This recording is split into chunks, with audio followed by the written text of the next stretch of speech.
1950, 70 ఆ 2 దశకాల్లోనూ హాస్య హాస్య నటుల్లో హీరో అనదగినటువంటి వ్యక్తి పద్మశ్రీ రేలంగి వెంకటరామయ్య గారు.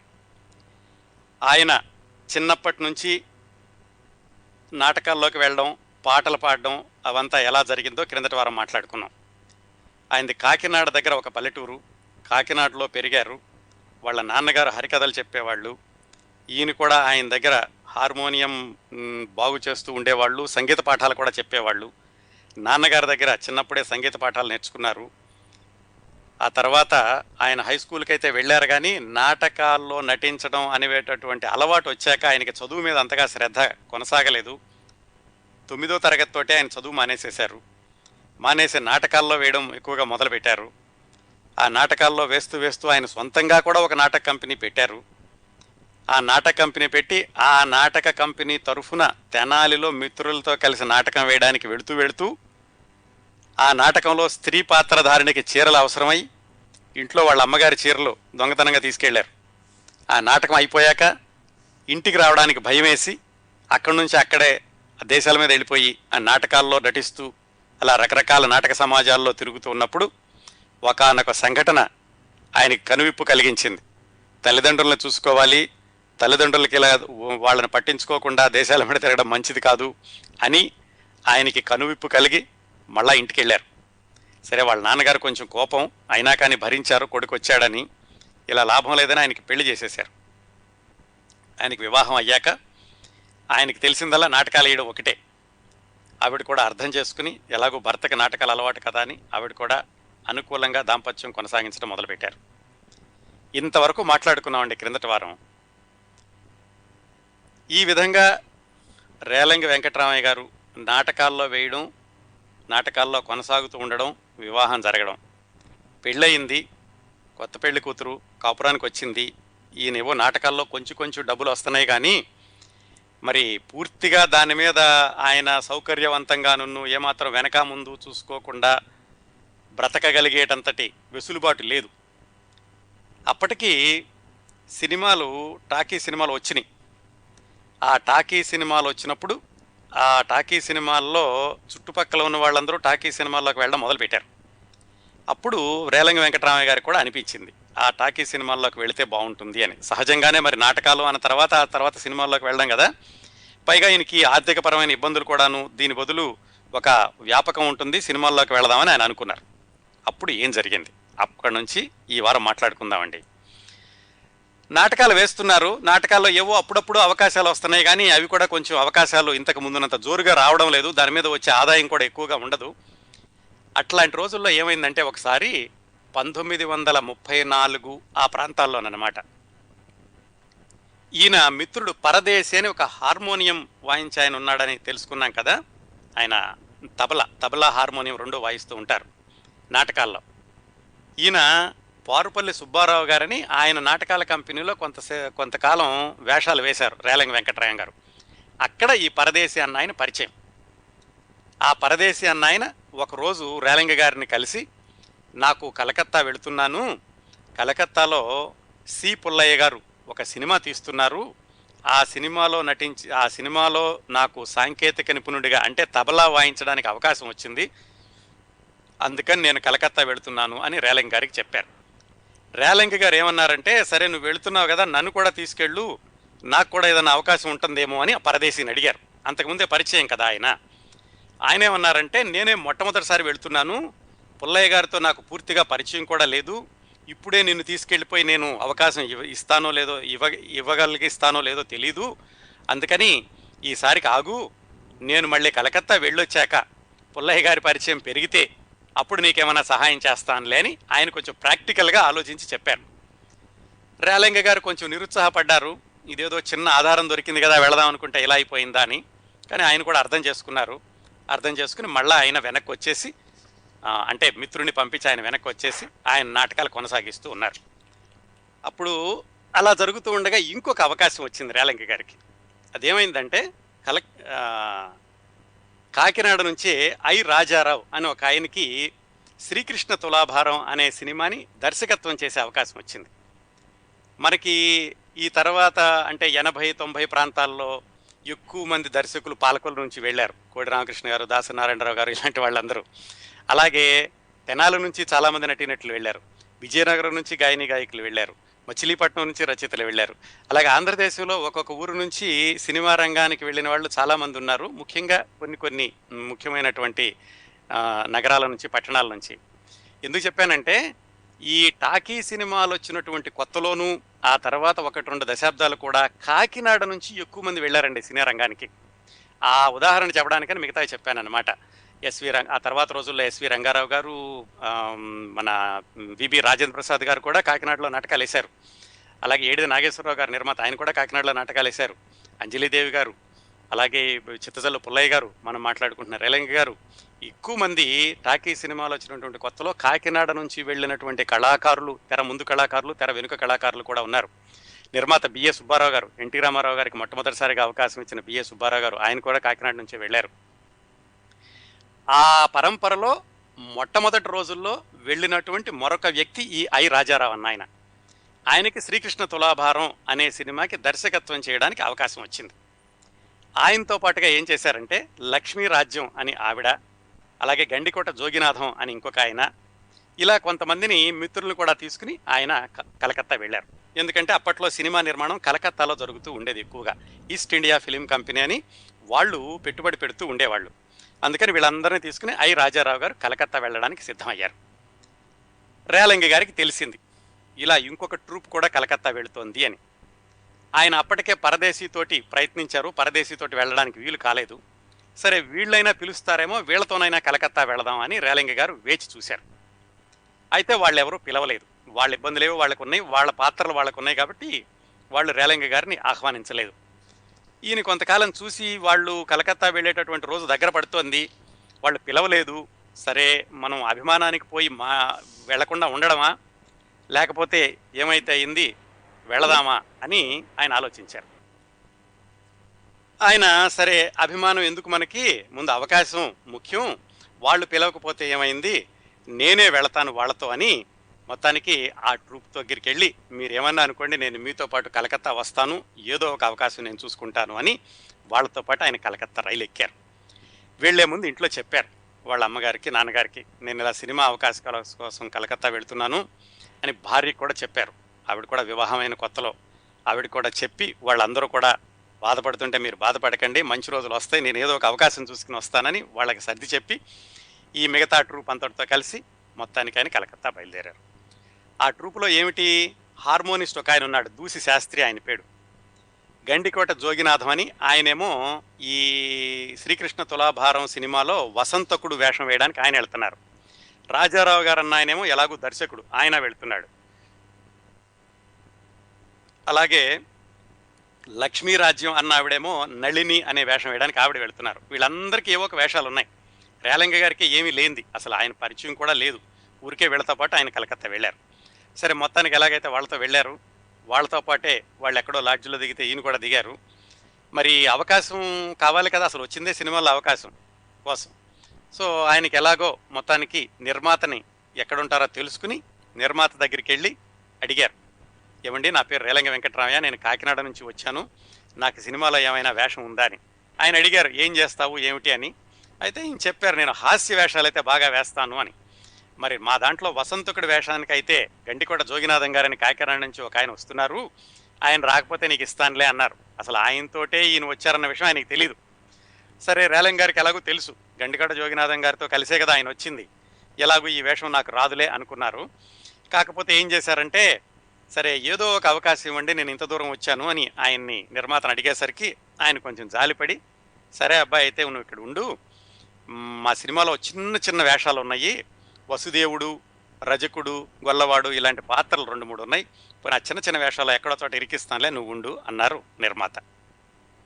అమ్మయ్య ఏదో ఒక దారం దొరికింది కనీసం అల్లుకుపోవడానికి అనుకున్నారు రేలంగి గారు.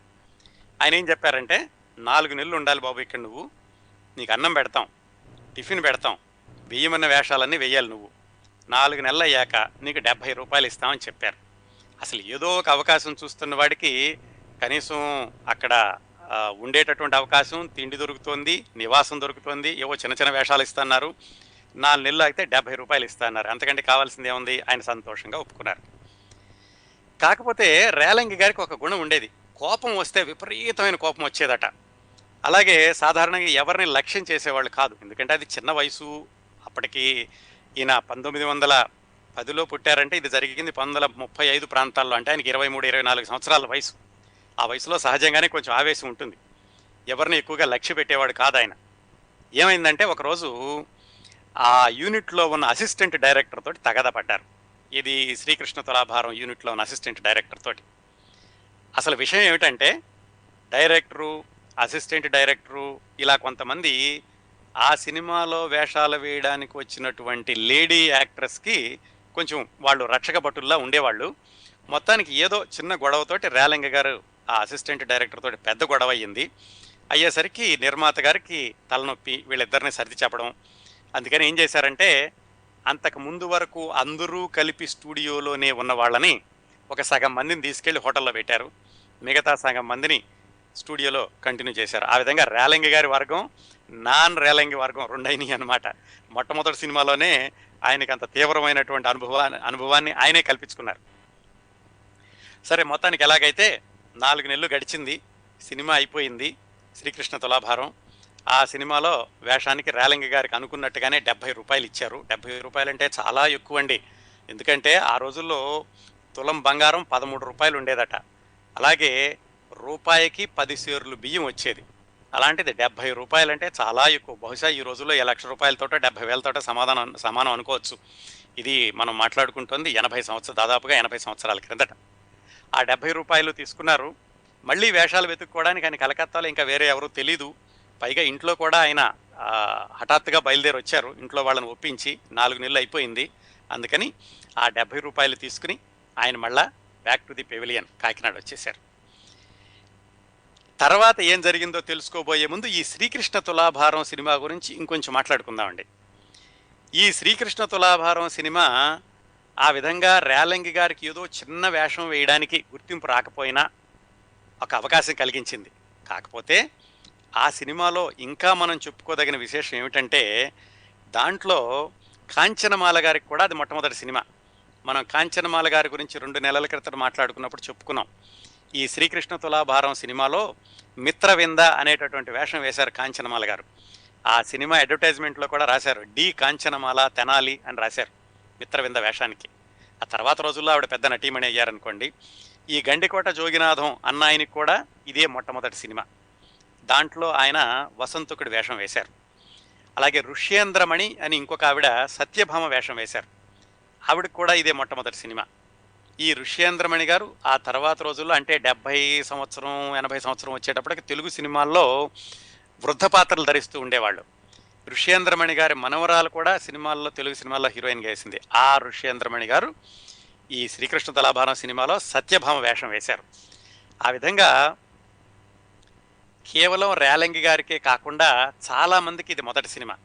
అలాగే కపిలివాయ రామనాథ శాస్త్రి గారని ఆయన రంగస్థలం మీద మంచి మంచి పాత్రలు ధరిస్తూ ఉండేవాళ్ళు, చాలా పేరున్నటువంటి నటుడు. ఆయనకి కూడా ఈ శ్రీకృష్ణ తులాభారం మొట్టమొదటి సినిమా. దాంట్లో ఆయన నారదుడి వేషం వేశారు. ఆయన చాలా సన్నగా బక్కపలసగా ఉండేసరికి చొక్కా మీద చొక్కా వేసి ఆయనకు పెద్ద లాల్చీ వేసి ఆ విధంగా నారదుడిగా ఆ సినిమాలో నటింపజేశారు. ఆ తర్వాత లక్ష్మీ రాజ్యం గారని నర్తనశాల అలాంటి సినిమాలకి ఆవిడ నిర్మాత కూడా, సినిమాల్లో కూడా ఆవిడ వేషం వేశారు నా కథానాయికగా. ఆవిడకి కూడా ఇది మొదటి సినిమా. ఆ విధంగా చూసుకుంటే మనం చరిత్ర ప్రకారం చెప్పుకోవాలంటే రేలంగి గారు ఏమాత్రం ప్రాధాన్యత లేనటువంటి పాత్ర ధరించిన శ్రీకృష్ణ తులాభారం సినిమా దాదాపుగా 5-6 మందికి మొట్టమొదటి సినిమా. తర్వాత రోజుల్లో ఎంతో పేరు తెచ్చుకున్నటువంటి కాంచనమాల గారు, లక్ష్మీరాజ్యం గారు, అలాగే ఋష్యేంద్రమణి గారు, వీళ్ళందరికీ కూడా ఈ శ్రీకృష్ణ తులాభారం సినిమానే మొట్టమొదటి సినిమా.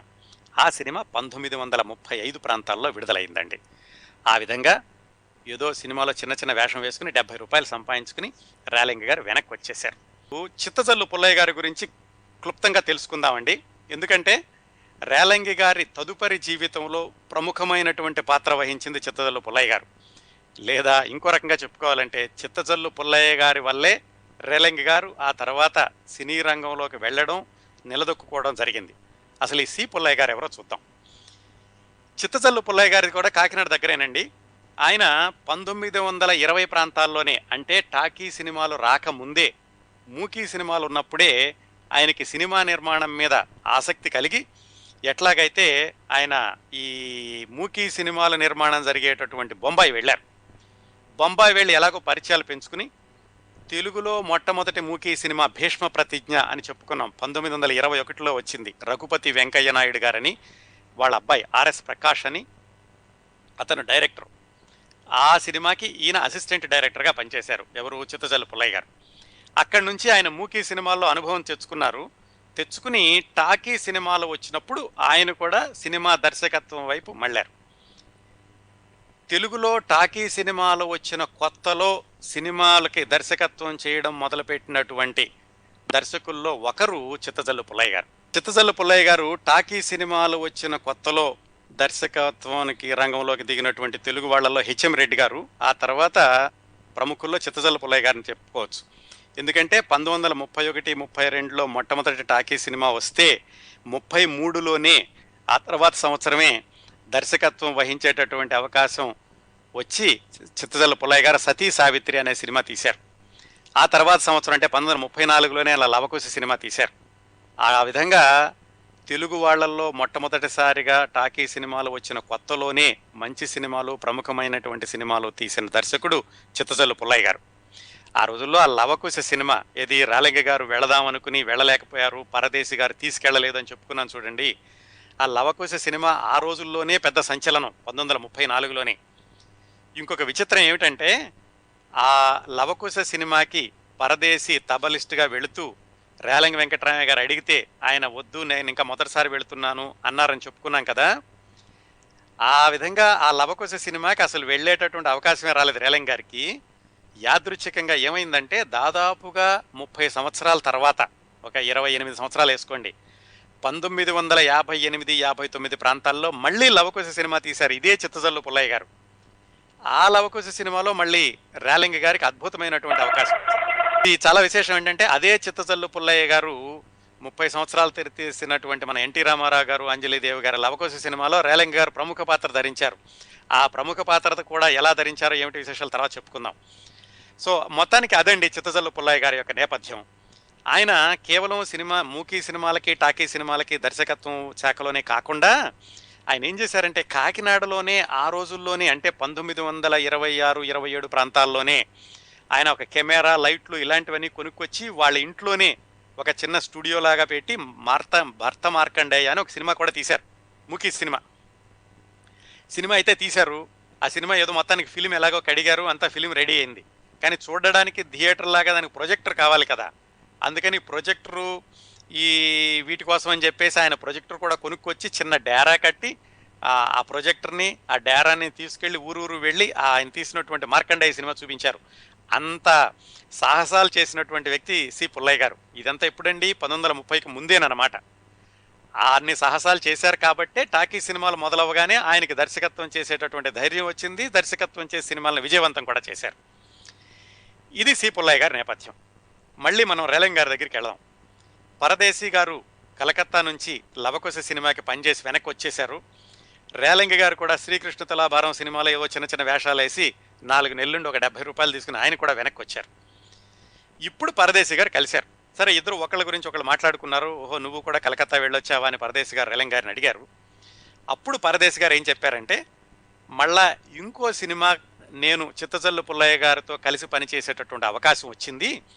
ఈసారి ఇది ఒక సినిమా కాదు, 2 చిన్న సినిమాలు, అనసూయ, ధ్రువ విజయం అనే 2 చిన్న సినిమాలను తీసుకుని వాటిని కలిపి ఒక సినిమాగా రూపొందిస్తున్నారు చిత్తజల్లు పుల్లయ్య గారు. మళ్ళీ కలకత్తా వెళుతున్నాను నేను అని రేలంగి గారికి చెప్పారు. అప్పుడు రేలంగి గారు అడిగారు, మరి నువ్వు క్రిందటిసారి ఇలా కుదరదన్నావు కదా, మరి ఈసారికి నీకు కొంచెం పుల్లయ్య గారి దగ్గర కాస్త చనువు వచ్చి నా గురించి చెప్పవా అని మరొకసారి అడిగారు.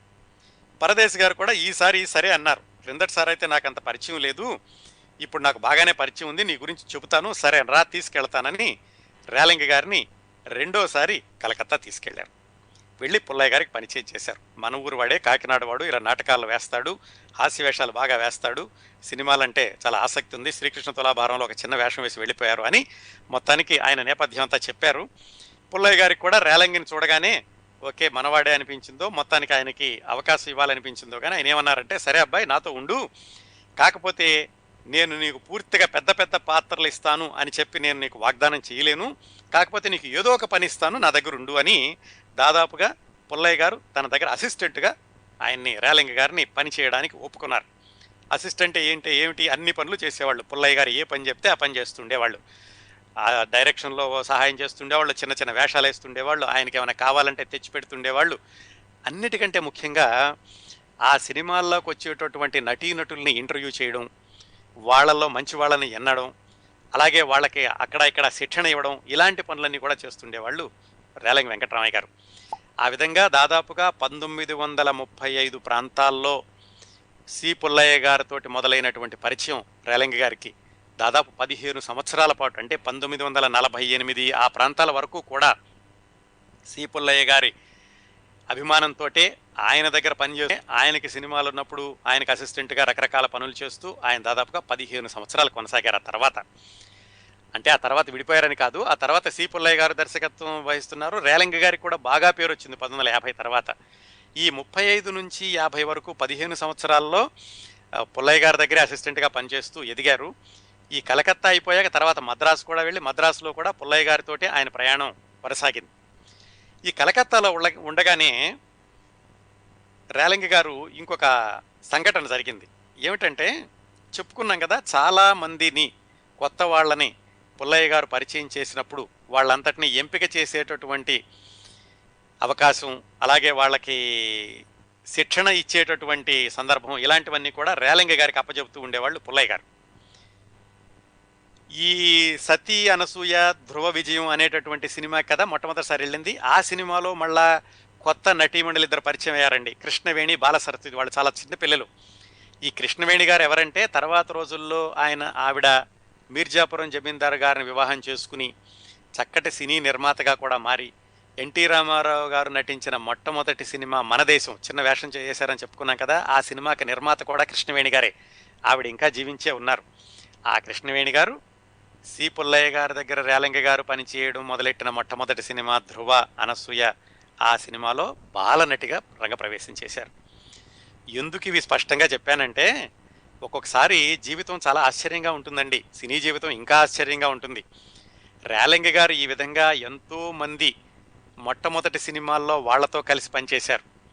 అయినప్పటికీ వాళ్ళందరూ పెద్దవాళ్ళైనా రేలంగి గారు మాత్రం ఏమాత్రం ఆయనకి గుర్తింపు రాకుండా ఇబ్బందులు పడుతూ దాదాపుగా 15 సంవత్సరాలు గడిపారు. మాట్లాడుకుందాం ఆ విషయాలన్నీ. ఆ విధంగా అనసూయ ధ్రువ విజయంలో కృష్ణవేణి, బాలసరస్వతి గారు రేలంగి గారి చేతుల మీదుగా పరిచయం అయ్యారు. ఇట్లా కలకత్తాలో పుల్లయ్య గారు, ఆ సినిమా అయిపోయింది, రేలంగి గారు ఆయన దగ్గర సెట్ అయ్యారు, అసిస్టెంట్గా అన్ని పనులు చేస్తున్నారు. చేస్తూ ఉండగా పుల్లయ్య గారు మోహిని భస్మాసుర అనే ఒక సినిమా తీశారు. ఆ సినిమా విడుదలయ్యాక ఆయన వర విక్రయం, ఆ విడుదలవ్వడానికి ముందు అనుకుంటా, వర విక్రయం అనే సినిమా తీద్దామని, దాంట్లో కాళింది అని ఒక చిన్న పాత్ర ఉంది, కొత్త అమ్మాయి ఎవరైనా అయితే బాగుంటుంది అని రేలంగి గారిని పిలిచి ఒకసారి, అరే అబ్బాయి నువ్వు పని చెయ్యి, ఒంగోలు దగ్గర ఎవరో ఒక ఆయన ఉన్నారు, వాళ్ళ అమ్మాయి బాగా పాటలు పాడుతుందట. ఆ రోజుల్లో సినిమాలో వేషాలంటే పాటలు పాడడం వచ్చి ఉండాలండి. ఆ అమ్మాయి పాటలు పాడుతుందట, ఆ అమ్మాయి ఇప్పుడు సినిమాల్లో వేషాలు వేయలేదు, మనం అమ్మాయితో వేషం వేస్తే బాగుంటుంది వర విక్రయంలో, నువ్వు ఒకసారి ఒంగోలు వెళ్ళి వాళ్ళ ఇంట్లో చెప్పి, నేను రాజమండ్రిలో ఉంటాను, నువ్వు రాజమండ్రి తీసుకురా అని రేలంగి గారిని పంపించారు. ఆయనకి ఎలా తెలిసింది ఒంగోలు దగ్గర ఈ అమ్మాయి ఉంది అని? గోవిందరాజుల సుబ్బారావు గారిని ఆ రోజుల్లో నాటకాలు వేసేవాళ్ళు, సినిమాల్లో కూడా వేశారు. ఆయన పుల్లయ్య గారికి చెప్పారు, మా మిత్రుడి కూతురు చిన్నపిల్ల, ఆ అమ్మాయి పాటలు బాగా పాడితే ఆమెకి ఏమైనా అవకాశం ఉంటే చూడు అని. ఆ విధంగా గోవిందరాజుల సుబ్బారావు గారు ఇచ్చినటువంటి లెటర్ తీసుకుని రేలంగి గారిని ఒంగోలు పంపించారు. సరే రేలంగి గారు ఆ ఉత్తరం తీసుకుని ఒంగోలు వెళ్ళారు. ఆయన పేరు వెంకట సుబ్బయ్య గారు. సరే వెళ్ళాక ఇల్లు ఎత్తుక్కుంటూ వెళ్ళారు. ఒంగోలు దగ్గర ఏదో పల్లెటూరు. వెళ్తే ఆయన లేరు, వాళ్ళ అమ్మాయి ఉంది. వాళ్ళ అమ్మాయి ఇతను చూసింది రేలంగి గారిని. రేలంగి గారు అప్పట్లో టోపీ పెట్టుకుని వెళ్ళేవాడట ఎక్కువగాను. చూసి ఏమిటి అని అడిగితే, ఇలా ఉత్తరం ఉందమ్మా, మీ నాన్నగారితో మాట్లాడాలి అన్నారు. సరే చిన్నపిల్ల ఆవిడ, ఇంకా భయపడిపోయి ఆవిడేం మాట్లాడలేదు. ఆ తర్వాత మళ్ళీ కొంతసేపటికి వెళ్తే వాళ్ళ నాన్నగారు వచ్చారు. వాళ్ళ నాన్నగారికి ఈయన ఉత్తరం చూపించారు రేలంగి గారు. చూపించి ఇలాగ గోవిందరాజుల సుబ్బారావు గారు ఇచ్చారంటే ఆయన ఉత్తరం చదువుకున్నారు. చాలా బాగుంది నాయన ఈ ఉత్తరం. ఈ ఉత్తరం ఏమిటంటే, మా అమ్మాయిని సినిమాల్లో నటించడానికి పంపించమని నిన్ను పంపించారు, కానీ నాకేమో ఇష్టం లేదు, ఎందుకంటే మా అమ్మాయి పాటలు మాత్రమే పాడుతుంది, మా అమ్మాయిని గాయనిగా చూద్దాం అనుకుంటున్నాను అని ఆయన రేలంగికి కొంచెం మృదువుగా చెప్పారు. అయితే రేలంగి గారు చెప్పారు, ఏమండి ఈ సినిమాలు మిగతా సినిమాల్లాగా కాదు, చాలా ప్రతిష్టాత్మకమైనటువంటి సంస్థ, పైగా చిత్తజల్లు పుల్లయ్య గారు లవకుశ సినిమా తీశారు అని చెప్పగానే ఆయనకి లవకుశ అనగానే అప్పట్లో చాలా గౌరవం ఉండేది, చాలా బాగా ఆడింది ఆ సినిమా.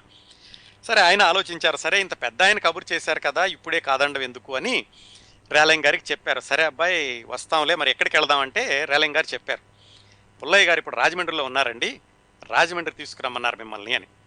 రాజమండ్రిలో ఎందుకున్నారంటే ఆయన అక్కడ ఆంధ్ర సినీ టోన్ అని ఒక స్టూడియో లాంటిది ఉండేది రాజమండ్రిలో. అక్కడ కొంతకాలం సినిమా నిర్మాణం కూడా జరిగింది, ఆంధ్ర సినీ స్టూడియో అనేవాళ్ళు దాన్ని. అక్కడ ఈయన ఈ వరవిక్రయం సినిమా మొదలుపెట్టి కొంత తీస్తూ అక్కడ ఇబ్బందులు వచ్చి కలకత్తా వెళ్ళిపోదాం అనుకుంటూ ఉన్నటువంటి సమయంలో రేలంగి గారిని ఇట్లా ఒంగోలు పంపించారన్నమాట. అప్పటికి చిత్తజల్లు పుల్లయ్య గారు తీసినటువంటి మోహిని భస్మాసుర సినిమా కూడా విడుదలైంది. లవకుశ తర్వాత సత్య అనసూయ ధ్రువ తర్వాత మోహిని భస్మాసుర సినిమా కూడా తీశారు ఆయన. ఈ సందర్భంలో రేలంగి గారు ఒంగోలు దగ్గర పల్లెటూరు వెళ్ళి ఆ పెద్ద ఆయన్ని వాళ్ళ పాపని తీసుకుని రాజమండ్రి వచ్చారు. సరే పుల్లయ్య గారు ఏం చెప్పారంటే, సరే అబ్బాయి తీసుకొచ్చావు కదా, రేపు మాట్లాడతాను వీళ్ళతోటి, ఈ రాత్రికి మోహిని భస్మాసుర సినిమా ఆడుతోంది కదా నాది, ఈ సినిమా చూపించి వీళ్ళిద్దరికీ అని పంపించారు. ఈయన థియేటర్కి తీసుకెళ్ళి ఆ పెద్ద ఆయన్ని వాళ్ళ చిన్న పాపని థియేటర్లో కూర్చోబెట్టి మోహిని భస్మాసుర సినిమా చూపించారు. ఆ పెద్ద ఆయనకి బాగా నమ్మకం కలిగింది, పుల్లయ్య గారంటే గౌరవం ఏర్పడింది, పర్వాలేదు మన అమ్మాయిని మంచి ప్లేస్కే తీసుకొచ్చాం అనుకున్నారు ఆయన. ఆ మర్నాడు చిత్తజల్లు పుల్లయ్య గారు ఆ చిన్న పాపని ఇంటర్వ్యూ చేయడం మొదలుపెట్టారు. ఆ అమ్మాయికేమో అసలు సినిమాలంటే ఏమిటో తెలీదు, సినిమాల్లో వేషం వేయడం అసలు ఇష్టం లేదు, పాటలు మాత్రం బాగా పాడుతుంది.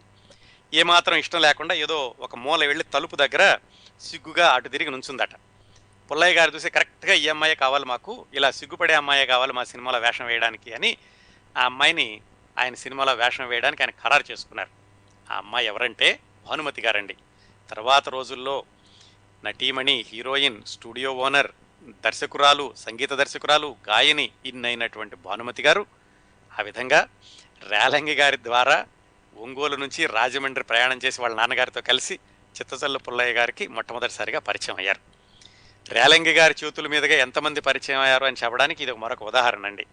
ఆ విధంగా భానుమతి గారు వర విక్రయం అనేటువంటి సినిమాలో ఒక చిన్న పాత్రతోటి ఆవిడ సినీ రంగ ప్రవేశం చేశారు. దానికి పుల్లయ్య గారు దర్శకుడు, రేలంగి గారు ఆయన దగ్గర అన్ని రకాల చిన్న చిన్న పనులు చేస్తూ ఉండేవాళ్ళు. రేలంగి గారు ఈ ఆయనకి సహాయంగా పనిచేసేటప్పుడు ఈ నటీమణులు, నటీనటులు, లేకపోతే సాంకేతిక నిపుణులు ఎవరినైనా ఉంటే వాళ్ళందరినీ కలకత్తా తిప్పి చూపించడం, వాళ్ళందరికీ భోజనాలు అవన్నీ సరిగ్గా వస్తున్నాయా లేవా చూడడం, ఇలాంటి పనులన్నీ కూడా ఆయన చేస్తూ ఉండేవాళ్ళు. ఆ విధంగా భానుమతి గారిని కూడా ఆయనే పరిచయం చేశారు. సరే వర విక్రయం సినిమా అయిపోయాక భానుమతి గారి జీవితం తర్వాత మాలతి మాధవం అని అది కూడా చిత్తజల్లు పుల్లయ్య గారి దర్శకత్వంలోనే రెండో సినిమా చేయడం, ఒక మాదిరిగా ఆడడం, తర్వాత మళ్ళీ ఆవిడ మద్రాసు వెళ్ళడం, ఆ కథ అంతా తర్వాత చెప్పుకున్నాం. భానుమతి గారి కథా విశేషాల పక్క నుంచి మళ్ళీ మనం రేలంగి గారు పుల్లయ్య గారి దగ్గరికి వద్దాం. ఇది అయిపోయింది. కలకత్తాలో అయిపోయాక తర్వాత మద్రాసులో సినీ నిర్మాణం మొదలైంది. సహజంగానే పుల్లయ్య గారు కూడా మద్రాసు వచ్చినప్పుడు రేలంగి గారు కూడా పుల్లయ్య గారితో కలిసి మద్రాసు వచ్చారు. వచ్చి అక్కడి నుంచి అంటే 1938 ప్రాంతాల్లో అనుకోండి, 1938 ప్రాంతాల్లో మద్రాసు వచ్చాక దాదాపుగా 10 సంవత్సరాలు, అంతే కలకత్తాలో 3 ఏళ్ళు అయ్యాక దాదాపుగా 10 సంవత్సరాలు 48 వరకు కూడా పుల్లయ్య గారి దగ్గరే రేలంగి గారు అన్ని రకాల పనులు చేస్తూ ఉండేవాళ్ళు. కాకపోతే అది చాలా కష్టమైనటువంటి సమయం అటండి. రేలంగి గారే తర్వాత చాలా వ్యాసాల్లో రాసుకున్నారు. ఆ 1940 నుంచి 48 వరకు, లేకపోతే 38 నుంచి 48 వరకు ఆ 10 సంవత్సరాలు కూడా పుల్లయ్య గారి దగ్గర ఉంటున్నప్పటికీ పూర్తిగా ఆయన సౌకర్యవంతంగా ఉండేటటువంటి పరిస్థితి కాదు. ఎందుకంటే ఆయనకి వచ్చేటటువంటి డబ్బులు, ఆయన ఖర్చులు ఇవన్నీ కూడా సరిపోయే కాదు. పైగా ఆయన ఏం చేశారంటే మద్రాసు వచ్చాక కుటుంబాన్ని అంతనే మద్రాసు తీసుకొచ్చేశారు. భార్యని, తల్లిదండ్రుల్ని అందరినీ మద్రాసు తీసుకొచ్చారు. దాంతో ఆయనకు వచ్చే అరకొర డబ్బులు ఫ్యామిలీని అంతటిని మెయింటైన్ చేయడానికి సరిపోయే కాదు. 1930 నుంచి 1948 వరకు నండి 13 సంవత్సరాల్లో ఆయన కేవలం 7, 8 సినిమాల్లో నటించారండి, అంతే. అవి కూడా చాలా చిన్న చిన్న వేషాలు. ఎవరికీ అసలు రేలంగి అంటే ఎవరో కూడా తెలీదు. ఏమాత్రం ప్రాధాన్యత లేనటువంటి పాత్రలు పోషించారు. 13 సంవత్సరాల్లో కేవలం 7, 8 సినిమాల్లో. జీవితం ఎంత విచిత్రంగా ఉంటుందో చూడండి. ఆ తర్వాత ఆయన్ని 25 సంవత్సరాల వరకు పట్టుకోలేకపోయారు ఎవరు, అది వేరే విషయం. సో ఈ 10 సంవత్సరాల్లో ఎలాంటి ఇబ్బందులు పడ్డారంటే ఆయన మద్రాసులో ఉండడానికి ఫ్యామిలీని తీసుకొచ్చాక డబ్బులు సరిపోవు, వచ్చే డబ్బులు ఎక్కడుండాలి, ఏదైనా తక్కువ డబ్బుల్లో దొరికేటటువంటి అద్దిల్లు కావాలి. అందుకని తేనాంపేటలో దెయ్యాల మేడ అని ఒక చిన్న మేడ ఉండేదట. దాంట్లో దెయ్యాలు ఉంటాయని ప్రసిద్ధి. అందుకని ఎవరు దానిలో అద్దెకి వెళ్ళడానికి ధైర్యం చేసేవాళ్ళు కాదు. అది నెలకి రూ. 8 అద్దె. మరి రేలంగి గారికి చాలా కష్టాల్లో ఉన్నారు, అదే చాలా ఎక్కువ. ఆ రూ. 8 అద్దెకి ఆ దయ్యాల మేడలో ఉండడం మొదలు పెట్టారట ఆయన. ఏవో చిన్న చిన్న వేషాలు వేస్తున్నా ఆయనకేం పెద్దగా జరుగుబాటు లేదు. ఒకసారి ఆయనే రాస్తారు, ఏమైందంటే 1939 ప్రాంతాల్లో ఎంత దారుణమైనటువంటి ఇబ్బందులు ఎదుర్కొన్నారంటే, ఒకరోజు భార్య ఏమో ప్రసూతి ఆసుపత్రిలో ఉన్నారు ప్రసవం అవడానికి, నాన్నగారికి ఏదో పెద్ద జబ్బు చేసి ఆయన హాస్పిటల్లో ఉన్నారు. అలా ఇద్దరూ 2 హాస్పిటల్లో ఉన్న రోజుల్లో రేలంగి గారికి జ్వరం వచ్చి ఆయన ఇంట్లో మంచం మీద పడుకున్నారట. చేతిలో పైసా లేదు, ముగ్గురిని చూసుకోవాలి. అంత క్లిష్టమైన పరిస్థితులు ఆయన 13 సంవత్సరాలు ఎదుర్కొన్నారు. అదొకటే కాదండి, చాలాసార్లు భోజనానికి కూడా లేక ఆయన ఇంకా ఫ్యామిలీ రాకముందు ఆ వీనస్ స్టూడియోలో ఒక చెట్టు ఉంటే ఏదో దొరికిందేదో తిని, లేకపోతే మంచినీళ్ళు దాకా చెట్టు కింద పడుకునేవాళ్ళట ఆయన. లేకపోతే బార్లీ గంజి తాగి చాలా రోజులు ఉన్నారట. ఇవన్నీ బాపు రమణ గారు కూడా ఆ రోజుల్లోనే, అంటే 1960లోనే ఆంధ్రపత్రికలో వ్యాసాల్లో రాశారు బాపు గారు, రమణ గారు. ఇది అప్పటికి ఇంకా రేలంగి గారు ఉచ్చ స్థాయిలో ఉండగా ఈ విషయాలన్నీ రాశారు. ఎక్కడికి వెళ్ళినా నడిచి వెళ్ళడమే, బస్సు ఎక్కే డబ్బులు ఉండేవి కాదు. ఎప్పుడైనా అన్నం తినడానికి కూడా ఆయన డబ్బులు లేకపోతే నిద్ర వస్తున్నట్టుగా నటించేవాళ్ళట. అది కూడా నటనలోనే భాగం అని ఆకలి కడుపుతో పడుకునేవాళ్ళట. ఆయనే రాశారు, ఆ 13 సంవత్సరాలు దుర్భరమైనటువంటి ఇబ్బందుల్ని ఎదుర్కొన్నాను, చాలా కష్టాలను ఎదుర్కొన్నాను అని. అన్ని కష్టాలతో ఆయన పుల్లయ్య గారి దగ్గర కొనసాగుతూ ఉన్నారు. భానుమతి గారిని 1938 ప్రాంతాల్లో పరిచయం చేశారని చెప్పుకున్నాం కదా వరవిక్రయంలో. 1947లో ఇంకొక సంఘటన జరిగింది. ఇంకా ఈయన పుల్లయ్య గారి దగ్గరే కంటిన్యూ చేస్తున్నారు. ఈయన కష్టాలు అలాగే కొనసాగుతూ ఉన్నాయి. ఫ్యామిలీని కూడా మద్రాసు తీసుకొచ్చేశారు. ఒక అబ్బాయి కూడా పుట్టాడు ఆయనకి. 1947 ప్రాంతాల్లో ఏం జరిగిందంటే, పుల్లయ్య గారు మళ్ళీ పిలిచి, అరే అబ్బాయి, కాకినాడలో అంజలీదేవి అని ఒక అమ్మాయి ఉంది, ఆ అమ్మాయికి మన సినిమా గొల్లభావంలో వేషం ఇద్దాం, నువ్వు వెళ్ళి ఒకసారి పిలుచుకురా అన్నారు. ఈయన కాకినాడ వెళ్ళారు. వెళ్ళి అంజలీదేవి గారిని కాంటాక్ట్ చేయడానికి ప్రయత్నించారు. ఆవిడ అప్పటికే సేలం అని ఆ ఊరు వెళ్ళారు. ఎందుకంటే ఆ ఊళ్ళో ఆవిడకి ఇంకో సినిమాలో వేషం వేయడానికి అని పిలిచారు. ఈయన మళ్ళా కాకినాడ నుంచి సేలం వెళ్ళి ఆ అంజలీదేవిని కాంటాక్ట్ చేసి ఆవిడని మద్రాసు తీసుకొచ్చి వల్లభావం సినిమాలో ఆవిడ హీరోయిన్గా ప్రవేశమయ్యారు. ఆ విషయాలు కూడా మనం అంజలీదేవి గారి గురించి మాట్లాడుకున్నప్పుడు తెలుసుకున్నాం.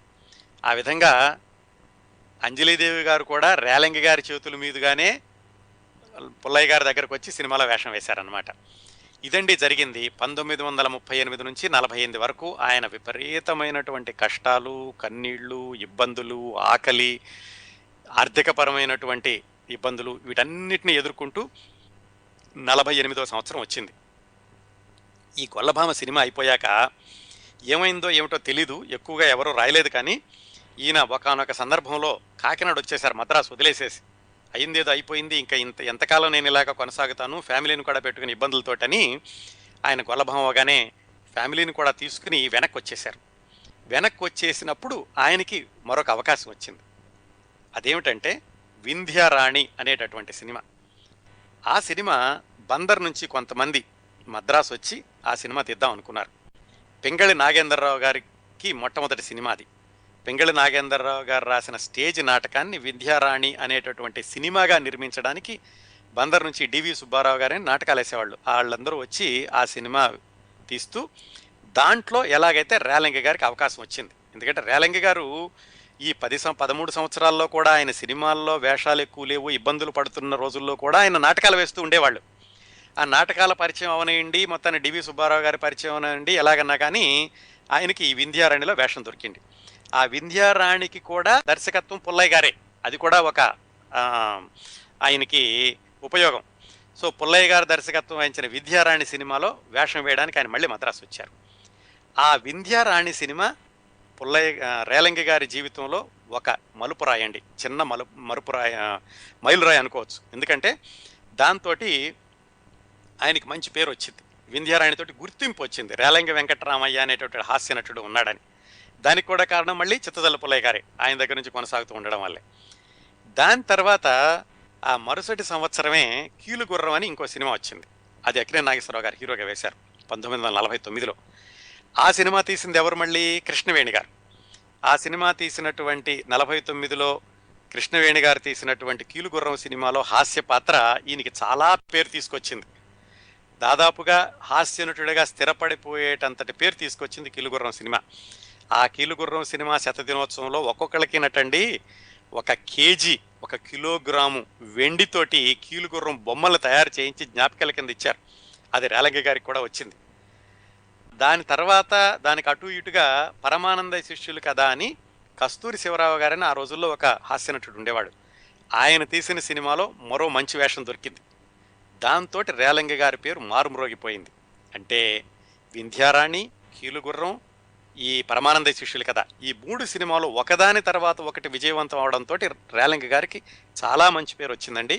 అక్కడి నుంచి ఆయన 20 సంవత్సరాల పాటు ఆయన ఎదురులేని హాస్య నట హీరో అయ్యాడనమాట. 50 నుంచి 70 వరకు ఆయనదే సామ్రాజ్యం అని చెప్పుకోవచ్చు.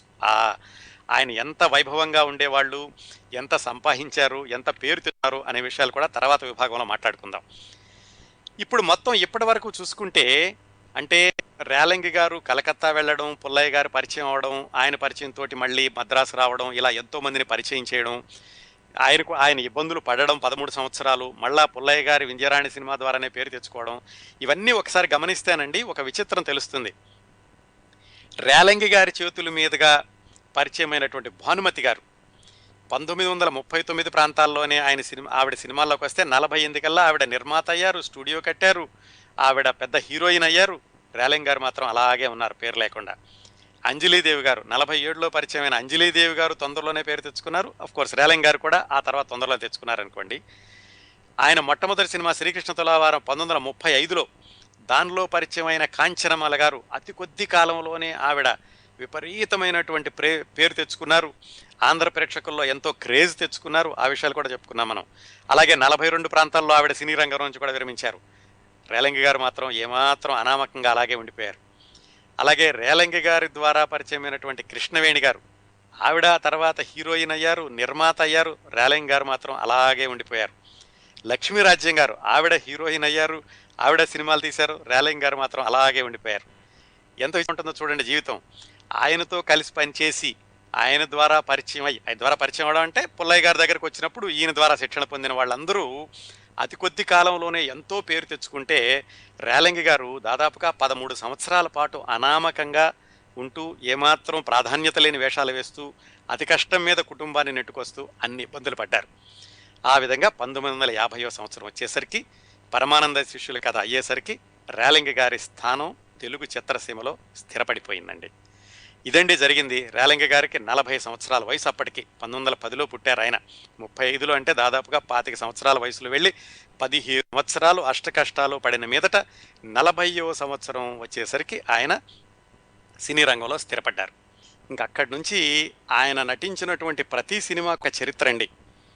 ఆ రోజుల్లో రేలంగి గారు పేరు చూసి ప్రేక్షకులు సినిమాల్లోకి వెళ్ళేవాళ్ళు. ఇంతకుముందు కూడా చెప్పుకున్నాం, వాల్ పోస్టర్ మీద ఆయన బొమ్మ లేకపోయినా ఆయన పేరు ఉంటే చాలు, రేలంగి అన్న పేరు చూస్తే పడి నవ్వేవాళ్ళు.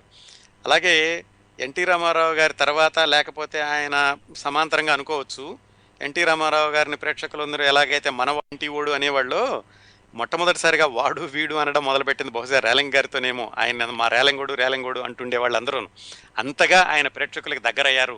ఆ తర్వాత 20 సంవత్సరాల్లో వచ్చినటువంటి అనేక విజయవంతమైన సినిమాల్లోని పాత్రల ద్వారా. కొన్ని సినిమాలు చూద్దామండి క్లుప్తంగా. ఆయన నటించినటువంటి సినిమాలు బాగా ప్రజాదరణ పొందినవి, ఆయన పేరు మీదుగా ప్రజాదరణ పొందినవి, ఆయనకి పేరు పెట్టినవి కొన్ని సినిమాల గురించి చూద్దాం. ఈ వింధ్యారాణి సినిమాతోటి ఆయనకి గుర్తింపు వచ్చింది అనుకున్నాం కదా. ఆ వింధ్యారాణి సినిమా పింగళి నాగేంద్రరావు గారు రాసినటువంటి నాటకం. ఆయనే మాటలు కూడా రాశారు. ఆ సినిమా పెద్దగా ఆడలేదు, రేలంగి గారికి అయితే గుర్తింపు తీసుకొచ్చింది. కానీ అందుకని పింగళి నాగేంద్రరావు గారు మళ్ళీ వెనక్కి బందరు వెళ్ళిపోయారు. ఆయన పాత్రికేయ వృత్తిలో ఆయన నాటకాలు రాసుకుంటూ ఆయన అక్కడ ఉండగా మళ్ళా గుడ్డరి కథ అనే సినిమాకి ఆయన వెనక్కి పిలిచారు పింగళి నాగేంద్రరావు గారిని. ఆయన మిత్రుడు కమలాకర కామేశ్వరరావు గారిని ఒక ఆయన ఉండేవాళ్ళు. ఆయన కేవీ రెడ్డి గారి దగ్గర పనిచేస్తూ ఉండేవాళ్ళు. ఆయన బందరెళ్ళి ఈయన పింగళి నాగేంద్రరావు గారిని ఏం చేస్తున్నావంటే, ఏముంది అయిపోయింది సినిమాల్లో, ఇంకా నాకేం నమ్మకం లేదు, నేను సరిగా రాయలేను, వింధ్యారాణి సినిమా పోయింది కదా అని చెప్తే, ఆయన అలా కాదు, నువ్వు పట్టు వదలకుండా ప్రయత్నించాలి, పైగా నా మిత్రుడు కేవీ రెడ్డి అని ఆయన గుణసుందరి కథ తీస్తున్నారు, దాంట్లో నీకు రచయితగా అవకాశం ఇప్పిస్తానని ఆయన సిఫారసు చేసి పింగళి నాగేంద్రరావు గారిని తీసుకెళ్ళి గుణసుందరి కథకి రచయితను చేశారు. అక్కడి నుంచి ఆయన అప్రతిహతంగా ఎన్నో విజయవంతమైన చిత్రాలకు రాశారు. అది ఒక కథ. ఆ గుణసుందరి కథ సినిమాలో రేలంగి గారికి చాలా మంచి పాత్ర లభించింది.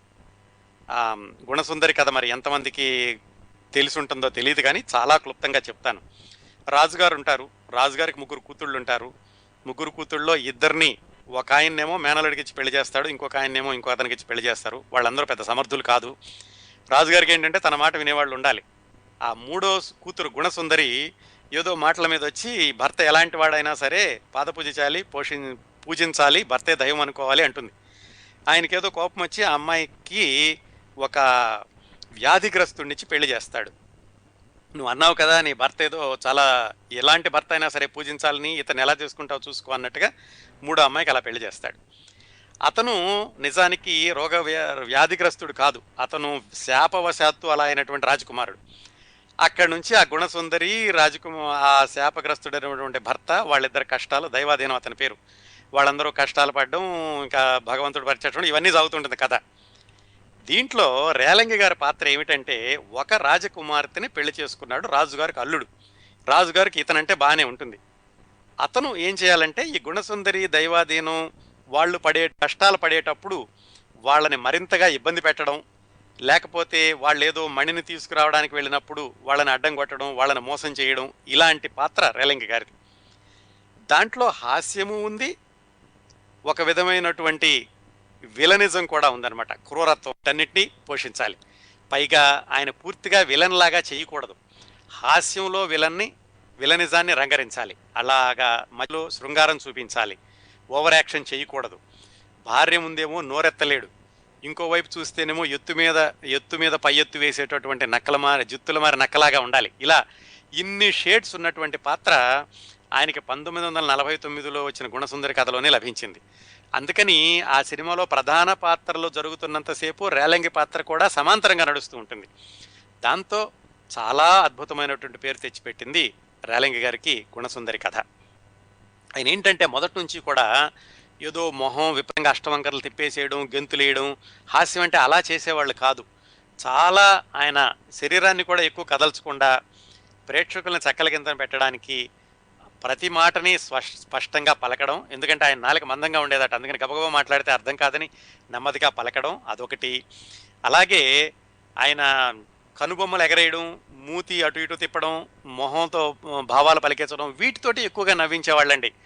కేవలం రేలంగి వెనక వైపు నుంచి ముందుకు తిరిగి చూస్తే చాలు ప్రేక్షకులు నవ్వేసేవాళ్ళు. అలాంటి స్థితికి తీసుకొచ్చారనమాట ఆ మొట్టమొదటి 2-3 విజయవంతమైన సినిమాల నుంచే. ఆ తర్వాత 51లో వచ్చింది రామారావు గారి మొట్టమొదటి విజయవంతమైన జానపద చిత్రం పాతాళ భైరవి. దాంట్లో మళ్ళీ ఈయన వీర ధీర శూరసేనుడు, రాజకుమార్తె యొక్క మేనమామ వేషం వేశారు ఆయన. దాంట్లో కూడా రాజకుమార్తెని పెళ్లి చేసుకోవడానికి అని చెప్పేసి తన ప్రయత్నాలు చేయడం, వాళ్ళ దగ్గర అవమానం పొందడం, అట్లాగే ఈ తోటరాముడితోటి తలపడడం, అతని తోటరాముడిని మోసం చేయాలనుకోవడం, ఇతను మోసం చేయడం, ఇట్లా దానిలో కూడా ఒక విధమైనటువంటి అమాయకత్వము, ఒక విధమైనటువంటి విలనిజము, ఆ రెండూ కలిపినటువంటి పాత్ర పాతాళ భైరవిలో. ఇంకోటి చూసుకుంటే ఈ మొట్టమొదట్లో విజయవంతమైనటువంటి చిత్రాలన్నింటి కూడా పింగళ నాగేంద్రరావు గారి రచయిత అండి. వింధ్యారాణికి పింగళ నాగేంద్రరావు గారే, ఈ గుణసుందరి కథకి పింగళ నాగేంద్రరావు గారే, పాతాళ భైరవికి పింగళ నాగేంద్రరావు గారే. ఆయన అప్పటి నుంచి కూడా ఈయనకి ఊత పదాలు పెడుతూ ఉండేవాళ్ళు. గుణసుందరి కథలో టటటాట్ అని ఒక ఊత పదం పెట్టారు రేలంగి గారికి. అలాగే పాతాళ భైరవిలో ఇంకో ఊత పదం. అట్లా రేలంగి గారి కోసమని ప్రత్యేకమైనటువంటి పాత్రలు సృష్టిస్తున్నట్టుగా ప్రత్యేక శ్రద్ధతో రాసేవాళ్ళు నాగేంద్రరావు గారు. ఆ విధంగా పాతాళ భైరవిలో మరొక అద్భుతమైన పాత్ర. ఇంకప్పటికీ 1951-52 వచ్చేసరికి ఆయన చాలా డిమాండ్ ఉన్నటువంటి హాస్యనటుడు అయిపోయారండి. ఆ రోజుల్లో పక్కింటి అమ్మాయి అని ఒక సినిమా వచ్చింది. ఆ తర్వాత చాలా రోజుల తర్వాత మన చక్రవర్తి గారు ఎస్పి బాలసుబ్రహ్మణ్యం గారితో తీశారు 1980 ప్రాంతాల్లో.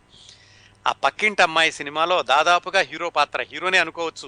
అమాయకుడు అనేటువంటి వ్యక్తి పక్కన ఉండే పక్కింట్లో ఉండే అమ్మాయిని ప్రేమించడానికి అతను పడేటటువంటి పాటలు, చుట్టూన్నటువంటి మిత్ర బృందం చేసేటటువంటి హాస్య పనులు, ఇలాంటి వాటన్నిటితోటి ఆయన పక్కింటి అమ్మాయి సినిమా 1953లో వచ్చింది. దాంట్లో దాదాపు హీరో లాంటి పాత్ర పోషించారు. అది కూడా అద్భుతమైనటువంటి పేరు తెచ్చిపెట్టింది ఆయనకి. ఆ తర్వాత మళ్ళీ మన పెంగళ నాగేంద్రరావు గారిదే 'చంద్రహారం' అని ఇంకో సినిమా వచ్చింది, నాగేంద్రరావు గారు రాసింది. అది పెద్దగా ఆడలేదు, అటర్ ఫెయిల్యూర్ అయింది. కానీ రేలంగి గారి పాత్రకు మాత్రం చాలా మంచి పేరు తెచ్చిపెట్టింది. ఇలా ఆయన విజయ పథం కొనసాగుతూ ఉండగా వచ్చిన ఇంకో మంచి సినిమా 'పెద్ద మనుషులండి'. అది డివి నరసరాజు గారిని ఆ రచయితకి మొట్టమొదటి సినిమా. దాంట్లో తిక్కశంకరం పాత్ర వేస్తారు. అంటే పిచ్చివాడుగా ఉంటారు, నిజంగా పిచ్చివాడు కాదు, మిగతా వాళ్ళ రహస్యాలు కనిపెట్టడానికి అని చెప్పేసి. అది ఇంకొక విభిన్నమైనటువంటి షేడ్ ఉన్నటువంటి పాత్ర. అది ఇంకా చాలా పెద్ద పేరు తెచ్చిపెట్టింది ఆయనకి. ఆ తర్వాత అలాగే రామారావు గారిది 'రాజు పేద' అని ఆ సినిమాలో ఇంకొక వేషం వేశారు. ఇంకా చెప్పుకున్నాం కదా, రేలంగి గారి ద్వారా పరిచయమైన వాళ్ళందరూ కూడా ఆ తర్వాత అతి త్వరగా వాళ్ళు సినీ రంగంలో దర్శకులుగా కానీ, నిర్మాతలుగా కానీ, హీరోయిన్లుగా కానీ, గాయకులుగా కానీ ఎదగడం, ఈయన మాత్రం అలాగే ఉండిపోవడం. అలాంటి వాళ్ళలో భానుమతి గారు 1938-39 ప్రాంతాల్లో ఆవిడ సినీ రంగ ప్రవేశం చేస్తే అతి కొద్ది కాలంలోనే ఆవిడ నిర్మాత అయ్యారు, సినిమాలు కూడా తీయడం మొదలుపెట్టారు, స్టూడియో కూడా కట్టారు. రేలంగి గారు అలా ఇబ్బందులు పడుతూ 1950కి ఆయన స్థిరపడ్డారని చెప్పుకున్నాం కదా. 54లో భానుమతి గారు 'విప్రనారాయణ' అనే సినిమా తీశారు. దాంట్లో రేలంగి గారికి అద్భుతమైనటువంటి పాత్ర. నాగేశ్వరరావు గారి పక్కన ఆ ఆశ్రమంలో ఉండడం, నాగేశ్వరరావు గారిని భానుమతి అంటే విప్రనారాయణ దేవి వశం చేసుకునేటటువంటి ఆ సంఘటనల్లో ఆయన్ని బయటకు తీసుకురావడానికని ప్రయత్నించే పాత్ర రంగరాజు పాత్ర విప్రనారాయణ.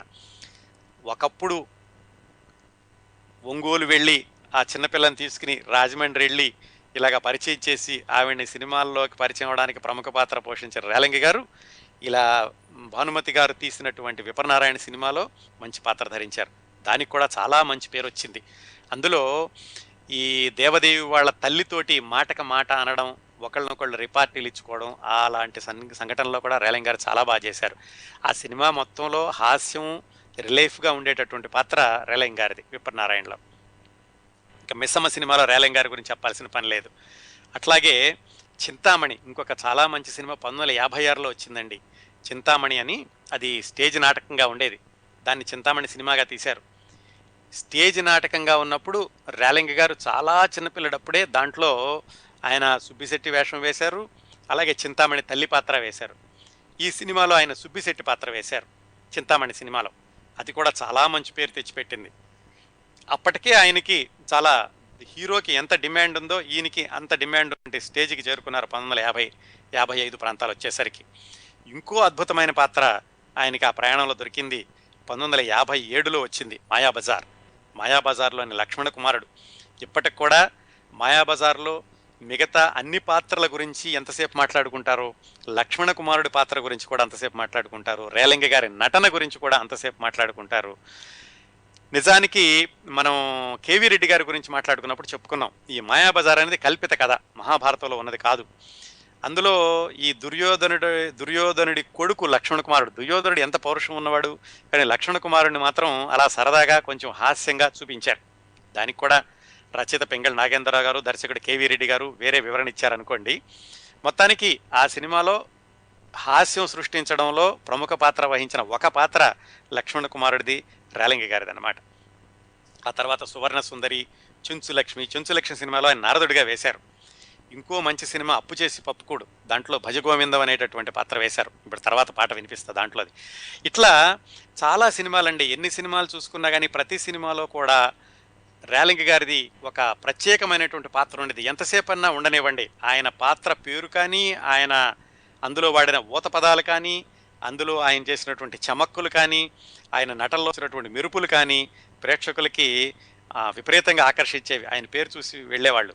అలాగే ఆ రోజుల్లో హీరో గారి కాల్ షీట్ కంటే ముందు కూడా రేలంగి గారి కాల్ షీట్ కనుక్కునేవాళ్ళట.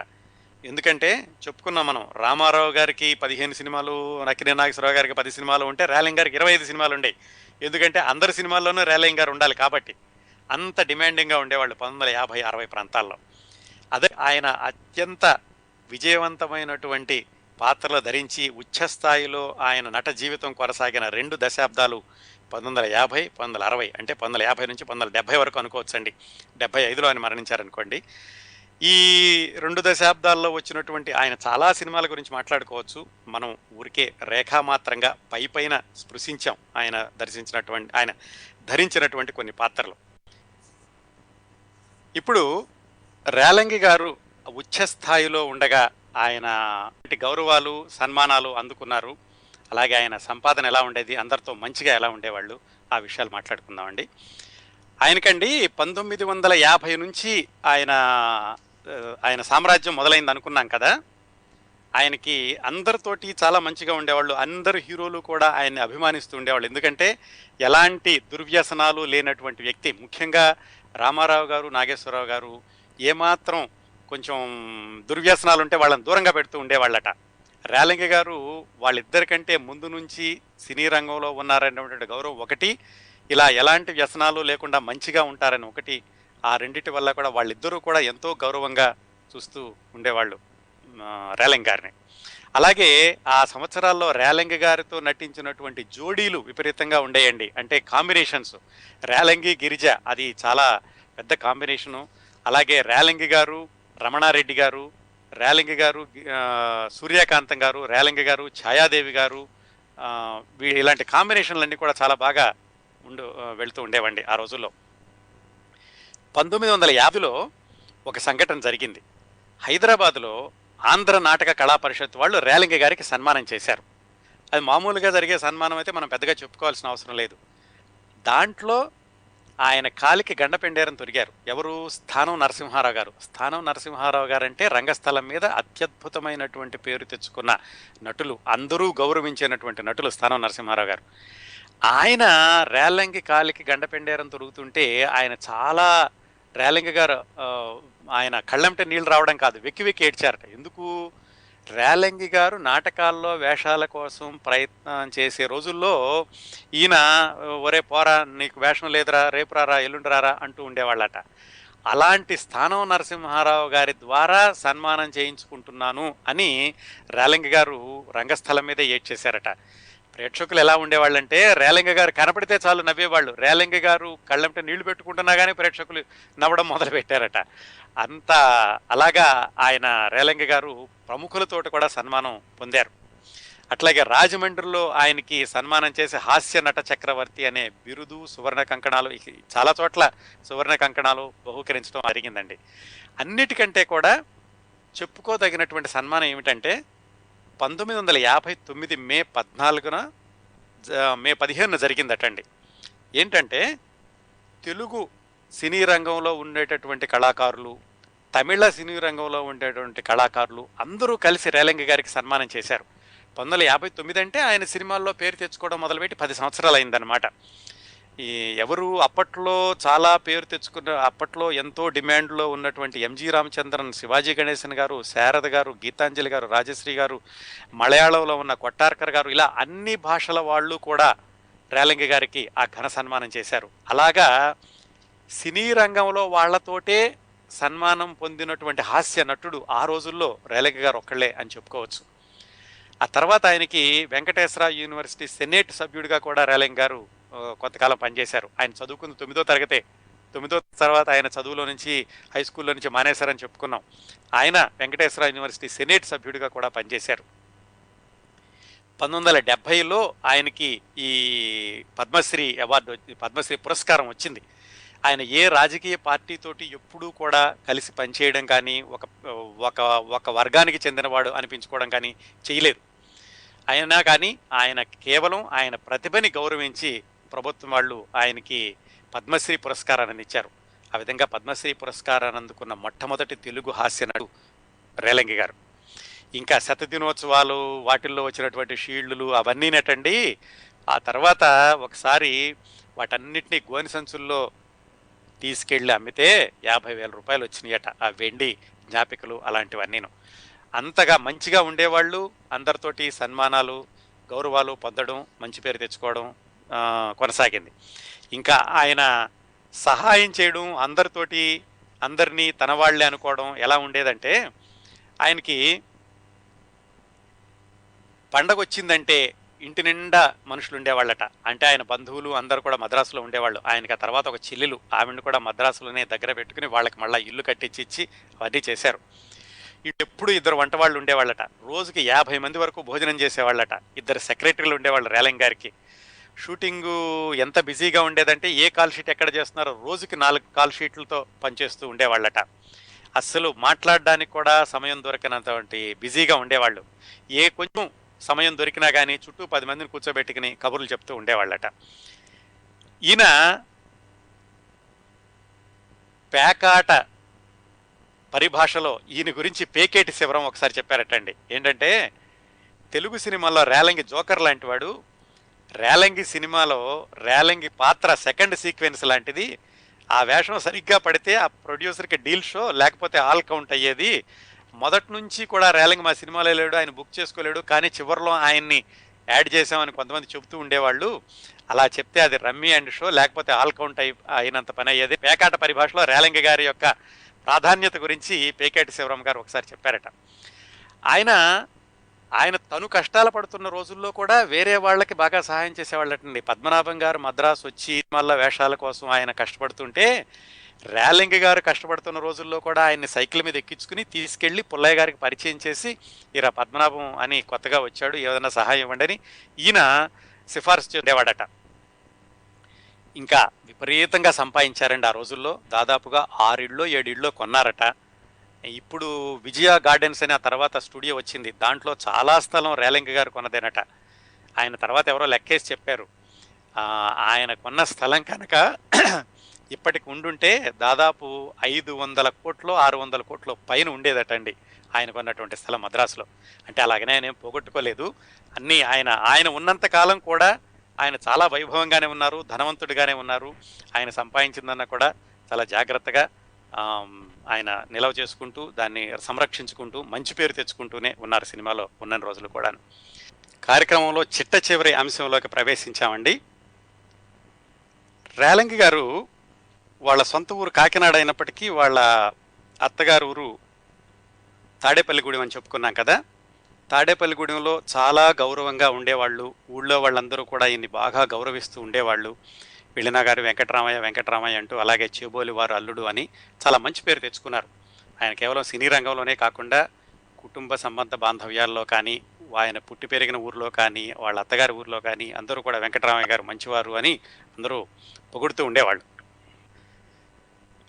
ఆ రోజుల్లోనండి, అంటే 1965 66 ప్రాంతాల్లో ఈ సినిమా ప్రదర్శన అనేది ఎలా ఉండేదంటే, ఏ కేంద్రాలు, బి కేంద్రాలు, సి కేంద్రాలు అలా ఉంటూ ఉండేవి. అంటే పెద్ద పెద్ద ఊళ్ళల్లో మాత్రమే మొట్టమొదటిసారిగా సినిమాలు విడుదలయ్యేవి. ఈ చిన్న చిన్న కేంద్రాల్లో సినిమాలు విడుదలయ్యేవి కాదు. విడుదలయ్యాక నెల రోజులకో 2 నెలలకో వచ్చేవి. అందుకని పెద్ద ఊళ్ళల్లో సినిమా విడుదలైనప్పుడు మొదటిసారే చూడాలంటే అందరూ కూడా పల్లెటూళ్ళ నుంచి కష్టపడి విజయవాడ ఆ దగ్గరలో ఉన్నటువంటి టౌన్లకు వెళ్ళి చూసేవాళ్ళు. ఈ తాడేపల్లిగూడెం లాంటి ఊళ్ళల్లో సినిమాలు విడుదలయ్యాయి కాదు మొట్టమొదటిసారిగా. రేలంగి గారికి ఆ ఊరికి ఏమైనా చెయ్యాలి అనిపించింది. తాడేపల్లిగూడెం ఊరికి ఏమైనా చెయ్యాలి, అందరూ తను చాలా గౌరవిస్తారు, అభిమానంగా ఉంటారు, ఆ ఊరి ప్రజలకు ఏదైనా చేద్దామని, ఇట్లా సినిమాలు చూడడానికని వాళ్ళు ఇబ్బంది పడుతూ దగ్గరలో ఉన్నటువంటి సిటీలకు వెళితే కానీ చూసే పరిస్థితి కాదు, అందుకని ఒక థియేటర్ కట్టిద్దామని ఆయన నిర్ణయించుకున్నారు. థియేటర్ కట్టిద్దామని నిర్ణయించుకుని తాడేపల్లిగూడెంలో ఆయన ఒక మంచి సినిమా థియేటర్ నిర్మాణానికి పూనుకున్నప్పుడు అందరూ చెప్పారు, ఆ ఊళ్ళో ఎందుకు కడతావు, నువ్వు పెట్టిన డబ్బులకేమీ దానికి నీకు తిరిగి రాదు, అదే డబ్బులతోటి మద్రాసులో నువ్వు కట్టుకుంటే కనుక బాగా పెరుగుతుందని. కానీ ఆయనకేంటంటే పెట్టుబడి దృష్ట్యా కంటే కూడా ఆ ఊరి ప్రజలకు ఏమైనా చెయ్యాలి, ఆ ఊరి ప్రజలు గుర్తుంచుకునేలాగా చెయ్యాలి అని సినిమా థియేటర్ నిర్మాణానికి ఆయన శంకుస్థాపన చేసి వాళ్ళ అబ్బాయిని అక్కడ ఉండి దాని నిర్మాణం కోసం అని చెప్పేసి వాళ్ళ అబ్బాయిని తాడేపల్లిగూడెంలోనే పెట్టి, మద్రాసు నుంచి వాళ్ళ అబ్బాయి వెళ్ళి ఆ తాడేపల్లిగూడెంలో ఉండి ఆ సినిమా థియేటర్ నిర్మాణాన్ని పూర్తి చేయించారు.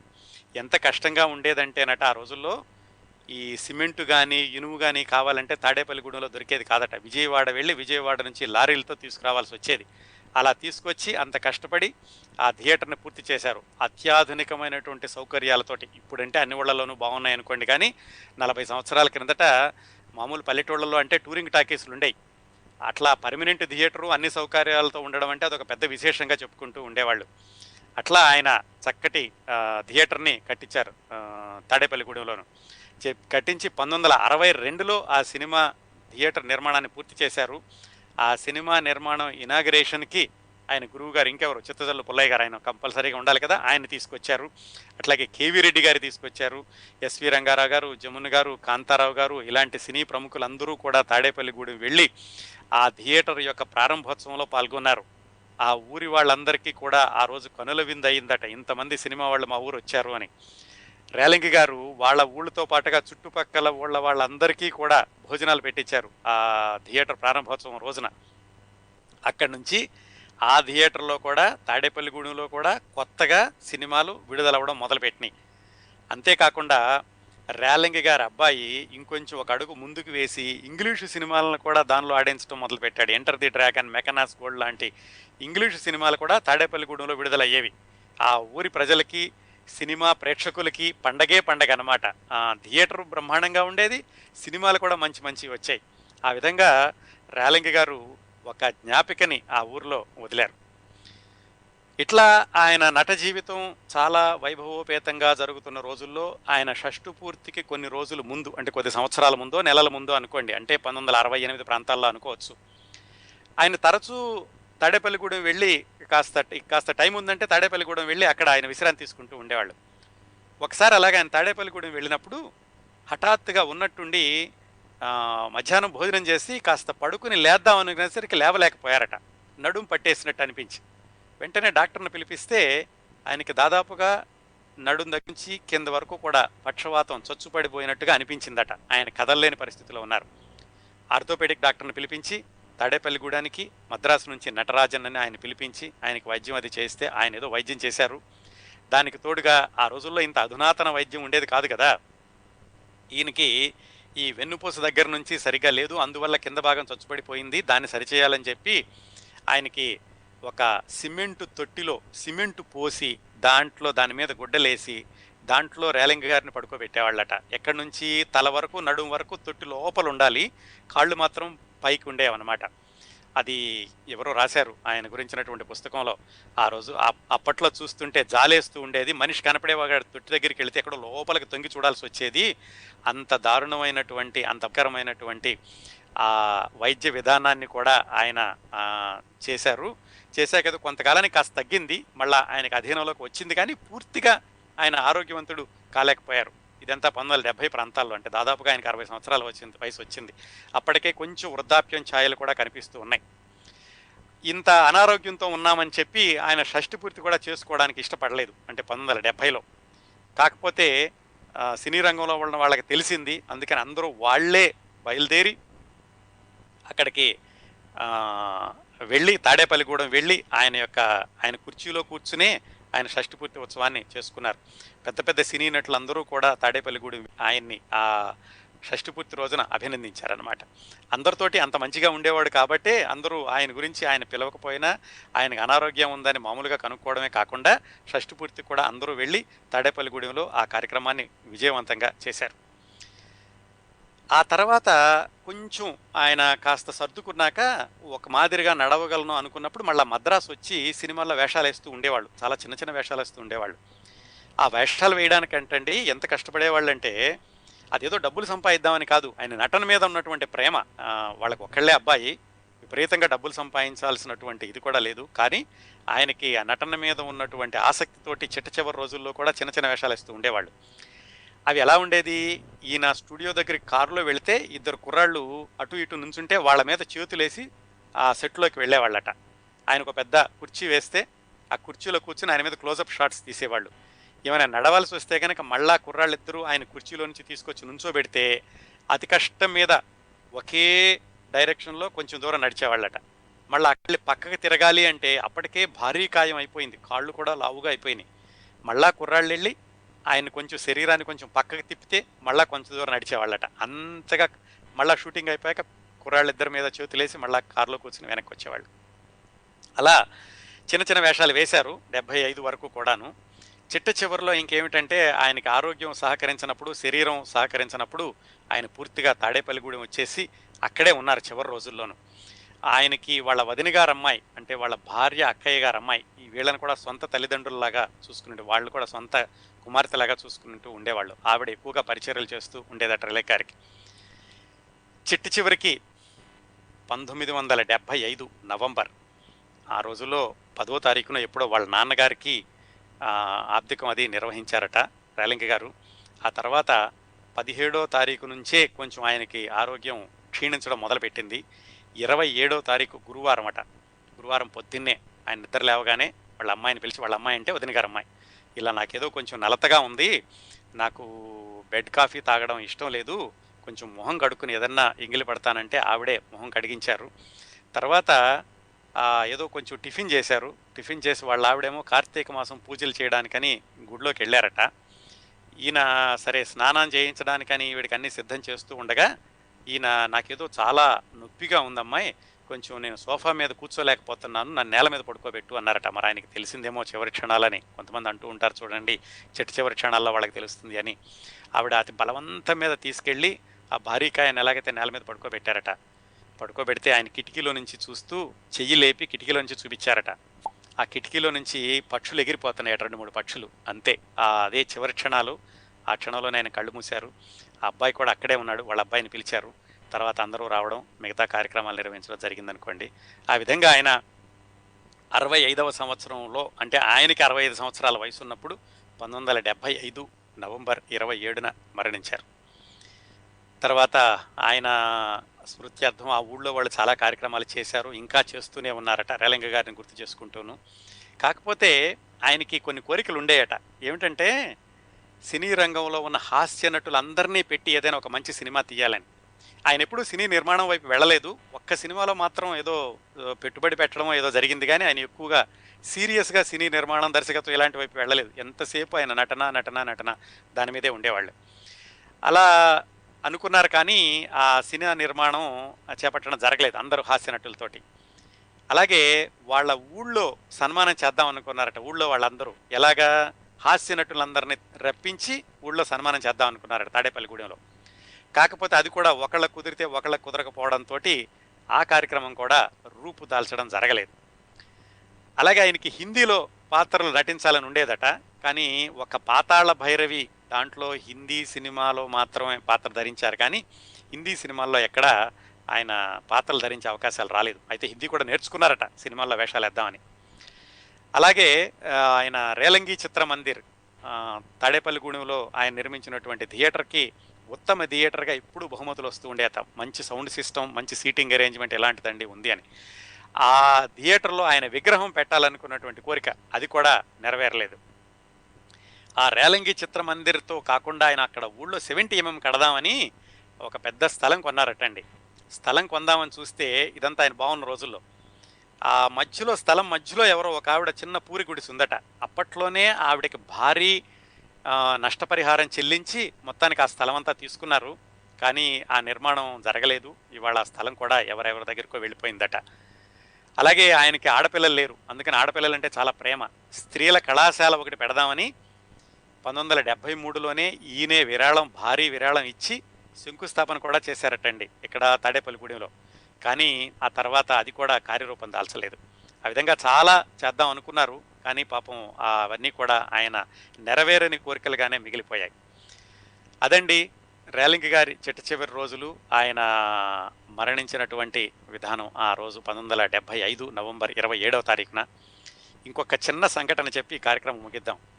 రేలంగి గారికి ఒక మంచి ఫ్రెండ్ ఉండేవాడటండి, పైడాచారి అని. ఆయన విశ్వబ్రాహ్మణుడు. ఆయన ఏం చేశాడంటే రేలంగి గారి మీద ప్రేమతోటి ఒక వెండి విగ్రహాన్ని తయారు చేసి ఇచ్చాట. చాలా పెద్ద విగ్రహం అనమాట. రేలంగి గారి మొహంలాగా, అంటే రేలంగి గారిలాగా ఉండేటటువంటి విగ్రహం. ఆ విగ్రహం చాలా జాగ్రత్తగా ఆయన దాచుకుంటూ ఉండేవాడట, మిత్రుడు ఇచ్చాడు అని. రేలంగి గారు చనిపోయాక కొన్ని రోజులకి వాళ్ళ ఇంట్లో దొంగలు పడి ఆ విగ్రహాన్ని ఎత్తుకుపోయారట. పోలీసులు చాలా కష్టపడి చివరికి ఆ దొంగను పట్టుకున్నారు.